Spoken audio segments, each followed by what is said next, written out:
ये वीडियो 2015 से लेकर के 2025 तक की जो गठबंधन की जो समीकरण, जो उतार चढ़ाव जो देखे, उस पर हम बात करेंगे। 2015 में जो गठबंधन तैयार हुआ, उस गठबंधन में जेडीयू शामिल थे। जेडीयू, राजद और Congress, CPI ML, CPI CPM, CPI M, ये कई दलों के साथ गठबंधन हुआ। और ये गठबंधन समय के हिसाब से गठबंधन कई दल साथ छोड़ करके, जो जेडीयू 2015 में राजद के साथ गठबंधन किया, उस वक्त राजद के साथ गठबंधन किया जब राजद चारा घोटाला से लहूलुहान थे। उस वक्त नीतीश कुमार ने राजद के साथ गठबंधन किया और दोनों मिलकर के चुनाव लड़े। और सीट का जो बंटवारा हुआ, 101 सीट जेडीयू लिया, 101 सीट और राजद लिए, और 43 सीट कांग्रेस को दिया। इसी हिसाब से चुनाव लड़े, लेकिन राजद 80 सीट जीतने में कामयाब रहे और जेडीयू ने 71 से 71 सीट जीतने में कामयाब रहे। लेकिन उसके बाद सरकार बनी, सरकार कुछ दिन चला, लेकिन दोनों में अनबन हुआ। किसी कारणवश फिर गठबंधन टूट गया और जेडीयू ने, जो नीतीश कुमार, माननीय मुख्यमंत्री नीतीश कुमार ने गठबंधन तोड़ करके एनडीए के साथ गठबंधन किया और एनडीए के साथ सरकार, भाजपा का सरकार बना, एनडीए का सरकार बना। लेकिन फिर 2020 की चुनाव में राजद और जेडीयू की मिलान नहीं हुआ, गठबंधन नहीं हुआ। लेकिन राजद ने जब चुनाव लड़ा तो फिर 75 सीट जीतने में कामयाब रहा और कांग्रेस 27 सीट जीते।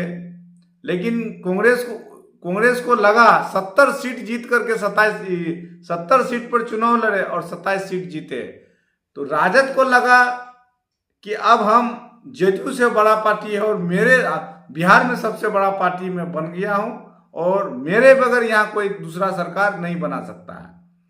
लेकिन राजद 20 में तो चुनाव लड़ा, चुनाव जो 75 सीट जीतने में जो कामयाब रहा, उसमें सबसे बड़ा योगदान चिराग पासवान का रहा। चिराग पासवान ने वो काम किया, जो भीतरघाती काम किया। जहां जहां जेडीयू उम्मीदवार उतारे, चिराग पासवान अपना उम्मीदवार वहां उतारे, ताकि उसको कंट्रोल करने, उसको डैमेज करने के लिए।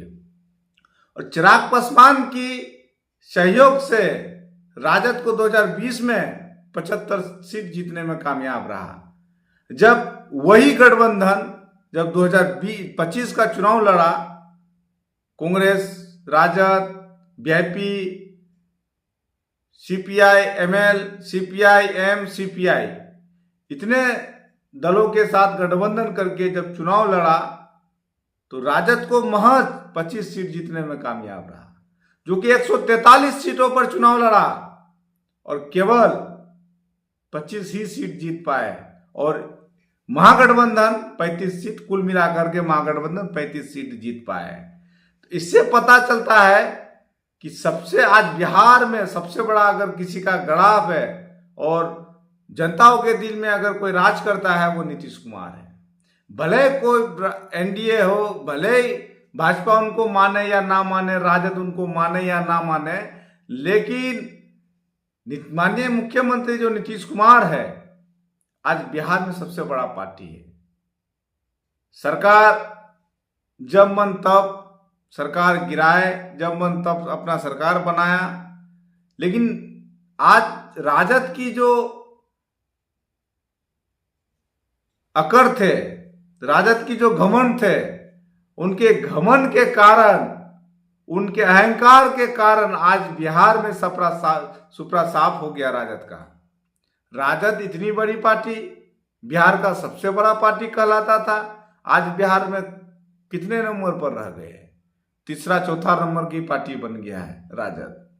आज ये जो हाल हुआ है, कई महागठबंधन जो बना, ससमय सीट का बंटवारा नहीं हुआ। सीट का बंटवारा तब हुआ जैसे नामांकन की तारीख समाप्त, कुछ ही क्षणों में समाप्त होने वाले थे, कुछ ही घंटों में, तब जा करके महागठबंधन क्लियर हुआ और कुछ सीटों पर फ्रेंडली फाइट हुआ। तो कहीं ना कहीं जो इनका जो एक जो क्लास फ्रेंड रणनीति बना तेजस्वी यादव का, तो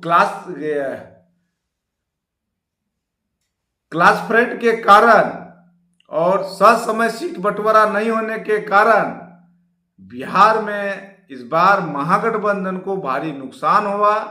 और ये नुकसान सिर्फ और सिर्फ राजद के अहंकार के कारण, तेजस्वी यादव के क्लास फ्रेंड की रणनीति के कारण, और इनका जिम्मेदार संजय यादव है और दूसरा कोई नहीं है। संजय यादव के ऊपर सारा रणनीति का भार उन पर थोप दिया गया था और उनका परिणाम यह हुआ कि महज 25 ही सीट जीत पाए। 143 सीटों पर चुनाव लड़ करके 25 सीट जीत पाए और सारा अहंकार साफ हो गया। धन्यवाद।